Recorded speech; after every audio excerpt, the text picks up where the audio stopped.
Olá, estudante, tudo bem com você? Sou o professor Alexandre Claro, da disciplina de História, da área de Ciências Humanas e suas tecnologias. Na aula de hoje, você vai aprender sobre a história do consumo, suas principais características e os produtos consumidos pelas pessoas de diversos agrupamentos sociais. A partir desse contexto, você vai poder compreender o processo de evolução até a chegada da sociedade capitalista industrial. Vamos lá? Para a gente começar a entender um pouco sobre a história do consumo, a gente precisa voltar lá para o princípio, portanto, o surgimento da própria humanidade. Eu estou falando do período da pré-história, mas mais especificamente o período que a gente vai chamar de Neolítico. Por quê? É nesse momento que eu tenho aquilo que chamamos hoje, de comércio. Ou seja, eu tenho uma pessoa que está praticando uma relação comercial, portanto, entregando, relacionando algum tipo de objeto produzido. Cabe aqui uma observação extremamente importante. Nesse momento, nessas primeiras relações comerciais primitivas, não há uso de moeda, porque ela efetivamente não existe. Ora, mas vem uma pergunta, o que se consumia dentro da pré-história? Um ponto importante é nós lembrarmos, toda a sociedade, a partir do momento que ela se forma, ela passa a consumir alguma coisa vinculada diretamente à própria natureza. E nesse momento, ao falar da pré-história, a gente está falando basicamente de produtos vinculados à alimentação. Como viviam da caça, da coleta e da pesca, eles passavam a comercializar, isso através efetivamente da troca. Posteriormente, o que a gente vai perceber? E isso já não dentro do período chamado de Paleolítico, mas dentro do Neolítico. Nós vamos perceber a construção, a elaboração de determinados objetos, especialmente aqueles feitos com ossos de animais. Para fazer o quê? Para fazer determinados instrumentos, para fazer ferramentas. Então, eu passo a ter esse tipo de troca, mas sempre lembrando uma troca que não envolve algo bastante importante para a sociedade hoje, que é efetivamente a moeda. Tudo se baseia naquilo que eu tenho certeza que você deve se lembrar dessa palavra, desse conceito, o que nós conhecemos por escambo. Ora, um outro período também bastante importante e se deslocando da pré-história é dentro do mundo antigo. E aqui eu estou falando para você em relação ao mundo mesopotâmico, aquela área que compreende o que nós conhecemos hoje como a região do Iraque. Dentro dessa região eu tenho diversos povos e aqui também a gente deve entender o consumo com essa premissa básica pautada em alimentos. Porém, com um detalhe. E qual é esse detalhe? Nesse momento, a Mesopotâmia já é uma civilização. Isso significa que eu já tenho cidades, eu já tenho espaços, inclusive para ofertar parte desse consumo. E o que eles consumiam? Cevada, centeio, trigo, cerveja, vinho. Esses são alguns dos produtos que eram consumidos por uma parte significativa da população. E aqui também a gente deve prestar bastante atenção e lembrar também que eu não tenho ainda o uso de moeda. Grande parte dessas questões ainda estão relacionadas diretamente com a questão da troca. E um outro ponto importante, nós vamos encontrar alguns produtos mais sofisticados, alguns ornamentos pautados especialmente na questão aí de estatuetas relacionadas às divindades. Essas estatuetas, feitas, portanto, por artesãos, elas acabam tendo já um público extremamente restrito, geralmente a nobreza, portanto, a realeza. Para a grande massa da população, para o camponês comum, ele está preocupado efetivamente com a questão dos alimentos e são esses que acabam sendo a base desse consumo. Há também consumo de tecido, mas de uma forma bastante baixa quando comparado com os dias de hoje. E algo que você vai perceber em todo o mundo antigo, inclusive agora que a gente vai falar de uma outra civilização, a civilização egípcia. Dentro da civilização egípcia, eu encontro também, inicialmente, uma preocupação com a questão dos alimentos, Vale lembrar aqui que uma vez que eu tenho a construção de grandes cidades, de grandes monumentos, o faraó ele é responsável em distribuir essa alimentação para a população. Então, o consumo que ocorre aqui é um consumo muitas vezes diferente do que a gente viu dentro da Mesopotâmia. O consumo é feito com uma relação direta do Estado para com a sua população, para a criação desses monumentos. E depois de um grande dia de trabalho, grande parte das pessoas que trabalhavam na execução desses monumentos vão consumir alimentos. Parte desses alimentos não existe efetivamente carne para grande parte dos camponeses, né? Mas vai existir, portanto, os grãos, né? O trigo, que era um elemento primordial dentro da dieta egípcia. E aí, uma outra coisa muito consumida por essas massas era a famosa cerveja. Vinho existia dentro do Egito, aliás, eles é que são os inventores do vinho. Muitas vezes a gente pensa que é da civilização romana, mas não, é uma invenção egípcia. O vinho já era um produto requintado, né? Esse produto, portanto, era para militares, para nobres e para toda a família real, efetivamente, do faraó. Aqui um ponto importante para a gente pensar. Tanto na civilização mesopotâmica como na civilização egípcia, eu tenho consumo. Eu não tenho ainda consumismo. Mesmo quando a gente olhar para as sociedades, ou para as classes especificamente mais abastadas, não dá para utilizar ainda esse conceito de consumismo. Agora, dando um salto do mundo oriental, continuamos ainda na parte antiga, mas falando efetivamente dos gregos. Os gregos foram importantes comerciantes.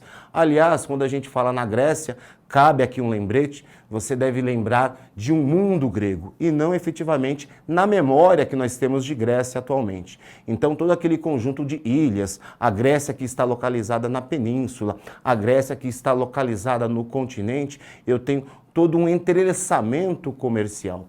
E uma das cidades que pratica muito o comércio entre as outras cidades gregas é a cidade de Atenas. A cidade de Atenas, ela é uma grande exportadora dos seus produtos. E quais são esses seus produtos? Vinho, os próprios vasos e ânforas gregas também eram produtos que eram vendidos para outras cidades, e também o azeite. Isso vai potencializar bastante a civilização grega, em especial essa cidade que eu estou falando para vocês, que é a cidade de Atenas. Um outro ponto de observação que veremos tanto aqui com os gregos, como posteriormente com os romanos e no mundo moderno. Estamos falando aqui da própria escravização de pessoas. Então, dentro do mundo grego, a gente vai perceber que as pessoas eram vendidas para serem escravizadas. Isso, dentro daquele contexto, faz com que aquelas pessoas perdessem, portanto, esse seu caráter humano para ser, portanto, considerado aí uma mercadoria. Aristóteles, por exemplo, para a gente ter uma ideia, definia um escravo como um instrumento que fala, portanto, um objeto que fala. Ele é uma coisa e não, portanto, aí é uma pessoa. Vamos ver agora aí o mundo romano. A sociedade romana, antes de tudo, é uma sociedade tributária, portanto, dos gregos, e tiveram aí um grande período de expansão. Durante aquilo que chamamos de República Romana, o que a gente vai perceber? Roma se torna aí uma grande cidade comercial. Afinal de contas, ela está localizada na Península Itálica e, se você lembrar, a Península Itálica está no Mar Mediterrâneo. Ora, o Mar Mediterrâneo sempre foi, ao longo da sua história, um importante entreposto comercial, porque liga a Península Itália com o norte da África, com a Europa Ocidental, com parte, inclusive, da própria Ásia. Então, sempre houve uma dinamização das relações comerciais. Os romanos passam, portanto, a ter o controle dessa importante região, dinamizando aí as relações comerciais. E talvez você esteja pensando, o que a população romana desse período acaba consumindo? Os mais variados produtos existentes em todas essas regiões, né? Seja no norte da África, na Península Ibérica, no Oriente Médio. Então, dentro desse contexto, a gente pode pensar realmente numa variedade muito grande de produtos, desde ferro, azeite, vinho, né, tecido, ouro, prata. Tudo isso é comercializado dentro aí do mar Mediterrâneo. E como havia pontuado para você em relação ao mundo grego, a gente não pode esquecer também de uma outra prática existente, que é em relação à escravização de pessoas. Roma foi uma sociedade escravista e, portanto, muitos dos povos que foram conquistados, as pessoas passaram a ser escravizadas, portanto, passaram a ser comercializadas como literalmente objetos, que era assim que eles acabavam identificando. Agora vamos falar de um continente geralmente que é pouco falado, o continente africano. Primeiro ponto importante de você perceber é que dentro desse continente, com toda a sua diversidade, com toda a sua pluralidade, eu vou encontrar grandes reinos. E dentro desses grandes reinos, o que a gente vai perceber também? A prática de comércio, inclusive com os próprios europeus. Nesse sentido, vale a gente lembrar aqui um importante reino conhecido como Reino de Mali, que vai comercializar ouro, marfim e inclusive tecidos. Algo que você deve se lembrar aqui é que uma característica dos povos africanos são tecidos extremamente coloridos, algo que efetivamente não existia em outras partes do mundo, e isso também era comercializado. Um outro produto também bastante consumido, né, e dentro das relações comerciais era o uso aí do marfim retirado, portanto, aí, dos animais. Parte desses reinos tiveram uma dinamização também do comércio dentro do próprio continente africano com os povos que estão no norte, portanto, com o que a gente chama atualmente de África islamizada ou mesmo aí de África árabe, porque são povos que falam a língua árabe. Agora, voltamos para a Europa dentro daquilo que a gente chama aí de Idade Média. Aqui a gente tem uma divisão básica que acredito que você conheça muito bem, Alta Idade Média, Baixa Idade Média. Durante a Alta Idade Média, o comércio praticamente desapareceu. E nesse sentido, eu praticamente não tenho consumo. O consumo que acaba existindo é o consumo de subsistência dentro aí dos próprios feudos que ainda estão se constituindo. Porém, isso acaba se alterando a partir do século XI. E por quê? Logo após o surgimento das cruzadas, eu tenho a formação na Europa daquilo que é chamado de burgos. Os burgos você pode entender como feiras, onde serão comercializados uma série de produtos que até então eram escassos ou desconhecidos dentro da Europa Ocidental. E nesse sentido, quais eram esses produtos? Algo que está muito na nossa memória, né? As famosas especiarias. Elas têm um papel extremamente importante dentro da Europa Ocidental e posteriormente também dentro da Europa moderna. Por que isso? Nós devemos lembrar de um dado que muitas vezes nos foge à memória. Nesse período não há geladeira. Eu não tenho condições, portanto, de preservar, né, e conservar esses alimentos. As especiarias têm esse papel importante de conservar, né, preservando esses alimentos. Em outros casos, né, tirando o gosto estragado da alimentação. Afinal de contas, grande parte dos europeus acabavam consumindo uma série de produtos estragados e, portanto, pimenta, né, pimenta do reino, noz moscada, orégano, tudo isso ajudava a retirar esse gosto estragado. Então, é por isso que durante a Baixa Idade Média eu tenho o que a gente chama aí, portanto, dentro do processo histórico de renascimento comercial. E junto com isso, uma prática muito grande desses comerciantes que trabalham, portanto, nesses burgos e que vão dar origem àquilo que a gente conhece, portanto, hoje como a famosa burguesia mercantil, aquela que, portanto, vende no mercado, que são essas feiras livres. Vamos ver se você está prestando atenção e vamos realizar esse breve exercício. E agora chegando, portanto, na sociedade moderna, século XV e século XVI. A grande importância desse período, quando pensamos efetivamente no consumo, é uma dinamização das relações comerciais e, consequentemente, do próprio consumo, pensando no sentido macro, porque eu tenho uma relação que vai envolver o continente europeu, o continente africano e o continente americano, formando aquilo que conhecemos atualmente como comércio triangular. O que isso significa? Os europeus vão até o continente africano, vão trocar uma série de objetos, geralmente armas brancas ou mesmo armas de fogo, a troco de pessoas, portanto de africanos, que serão escravizados dentro do continente americano. Ao chegar no continente americano, esses africanos passam a ser vendidos para trabalhar, obviamente, na estrutura da qual se formou dentro de todo o continente americano. Vamos falar especificamente de Brasil, né, nos latifúndios para a plantação, portanto, de cana-de-açúcar, que vai ser transformada em melaço para ser enviada, portanto, dentro da América. Ora, nesse sentido, o que a gente deve pensar, por exemplo, com a ideia de consumo? Os europeus estão consumindo uma série de produtos tropicais, vindo, portanto, de toda a América. Mas esses mesmos europeus estão também dentro aqui do continente americano. E eu passo a ter um consumo, portanto, interno aqui no continente. Qual que vai ser esse consumo?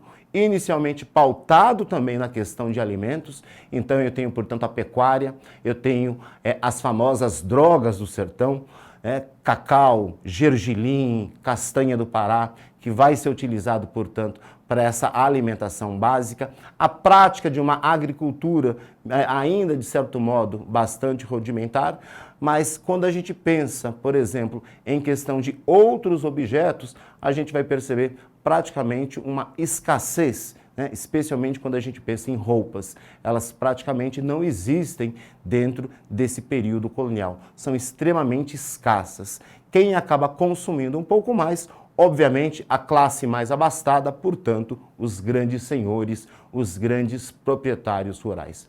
Aqui uma pequena curiosidade para vocês.